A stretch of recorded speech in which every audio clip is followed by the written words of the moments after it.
மலாலா யூசுப்சாய் தலிபான்களுக்கு எதிராக நின்ற பெண். பிறப்பு ஜூலை 12, 1997 மிங்கோரா, பாகிஸ்தான். பிரபலம் படுகொலை முயற்சியில் இருந்து தப்பி அமைதிக்கான நோபல் பரிசு பெற்ற இளையவர் ஆனார்.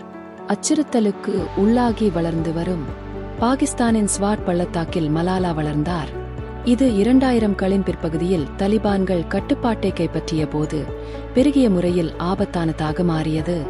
அவர்கள் சிறுமிகளை பள்ளிக்குச் செல்வதை தடை செய்தனர், கல்வி நிறுவனங்களில் குண்டு வீசினர், பயங்கரவாதத்துடன் ஆட்சி செய்தனர்.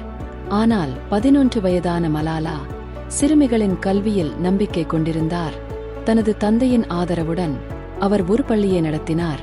பிபிசி என்ற புனை பெயரில் ஒரு வலைப்பதிவை எழுதத் தொடங்கினார். தலிபான்களின் கீழ் வாழ்க்கை மற்றும் கற்றல் மீதான தனது அன்பை விவரிக்கிறார்.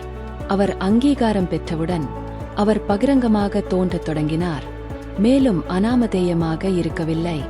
இது அவளை ஒரு இலக்காக மாற்றியது.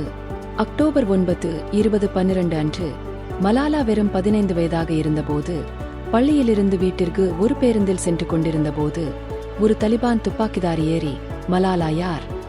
அவர் அவளை தலையில் புள்ளி வெற்று வரம்பில் சுட்டுக் கொன்றார். உலகம் பதிலளிக்கிறது. மலாலா ஆபத்தான நிலையில் இங்கிலாந்துக்கு கொண்டு செல்லப்பட்டார்.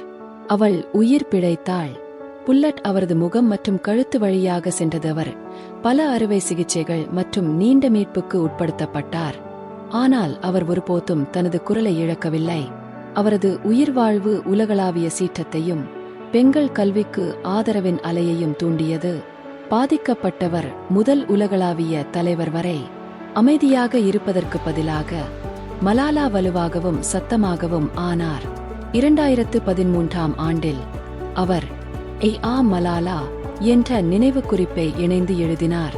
2014ஆம் ஆண்டில் வெறும் 17 வயதில் அவர் அமைதிக்கான நோபல் பரிசை பெற்ற இளையவர் ஆனார்.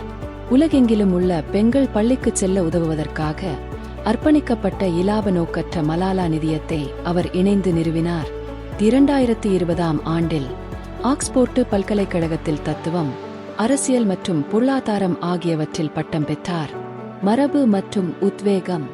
உலகளாவிய மாற்றத்தை தூண்டும் ஒரு குரலின் குறிப்பாக ஒரு இளைஞனின் சக்தியை மலாலா கதை காட்டுகிறது.